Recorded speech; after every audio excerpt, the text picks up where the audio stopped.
Hello friends, ನಮಸ್ತೆ. ವರಲಕ್ಷ್ಮಿ ಕಿಚನ್ಗೆ ಸ್ವಾಗತ. ಈಗ ನುಗ್ಗೆ ಸೊಪ್ಪಿನ ಪಲ್ಯ ಮಾಡೋಣ.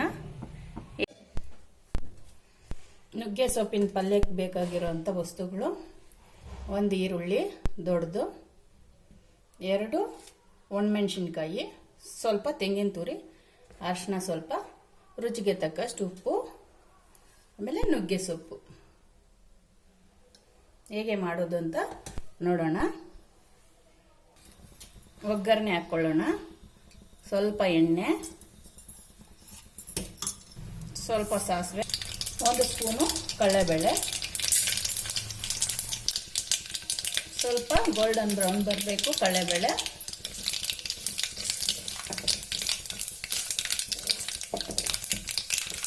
ಎರಡು ಒಣಮೆಣಸಿನ್ಕಾಯಿ, ಖಾರ ಇರಬಾರ್ದು ನುಗ್ಗೆ ಸೊಪ್ಪಿನ ಪಲ್ಯ.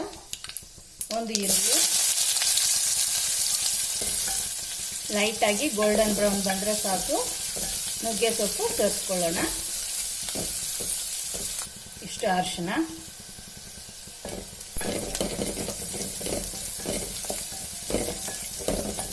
ಇಷ್ಟಾದರೆ ಸಾಕು. ಸೊಪ್ಪು ಸೇರಿಸ್ಕೊಳ್ಳೋಣ. ಮಕ್ಕಳಿಗೆಲ್ಲ ತುಂಬಾ ಒಳ್ಳೆಯದು.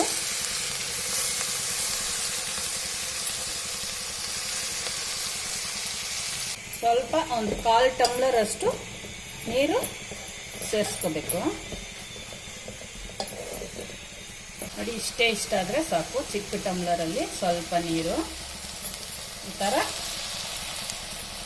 1 ಇಡಿ ಆಗುತ್ತೆ ನೀರು.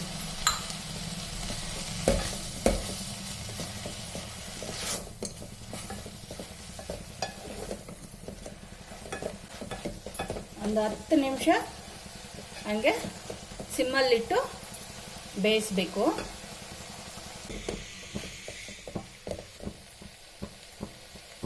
ಪ್ಲೇಟ್ ಒಂದು ಮುಚ್ಚಿಡಬೇಕು. ಈಗ ಸ್ವಲ್ಪ ಉಪ್ಪು ಸೇರಿಸ್ಕೊಳ್ಳೋಣ. ಸೊಪ್ಪು ಸ್ವಲ್ಪ ಬೆಂದ ಮೇಲೆ ಸೇರಿಸ್ಕೊಳ್ಳೋಣ, ಇಲ್ಲಾಂದರೆ ಗೊತ್ತಾಗಲ್ಲ, ಉಪ್ಪು ಜಾಸ್ತಿ ಆಗಿಬಿಡುತ್ತೆ.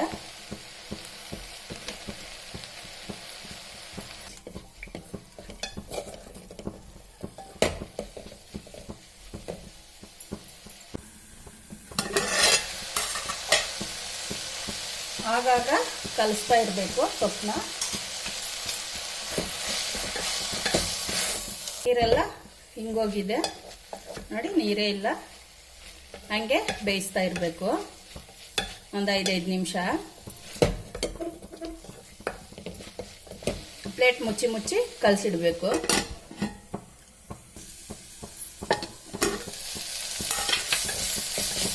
ಈಗ ರೆಡಿಯಾಗಿದೆ. ಸೊಪ್ಪೆಲ್ಲ ಸಿಡಿತೈತೆ ಪಟ್ ಅಂತ.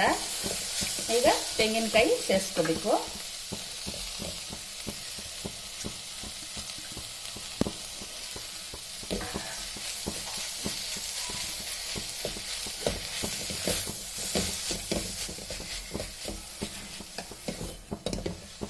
ನುಗ್ಗೆ ಸೊಪ್ಪಿನ ಪಲ್ಯ ರೆಡಿಯಾಗಿದೆ ನೋಡಿ. ನುಗ್ಗೆ ಸೊಪ್ಪಿನ ಪಲ್ಯ ರೆಡಿಯಾಗಿದೆ. ತುಂಬ ಹೆಲ್ತಿನೂ. ನೀವು ಈ ಥರ ಮಾಡ್ಕೊಳ್ಳಿ, ತಿನ್ನಿ. ಇಷ್ಟ ಆದರೆ ಲೈಕ್ ಮಾಡಿ, ಶೇರ್ ಮಾಡಿ, ಸಬ್ಸ್ಕ್ರೈಬ್ ಮಾಡಿ. ನನ್ನ ಚಾನಲ್ ನೋಡಿದ್ದಕ್ಕೆ ಧನ್ಯವಾದಗಳು ಫ್ರೆಂಡ್ಸ್.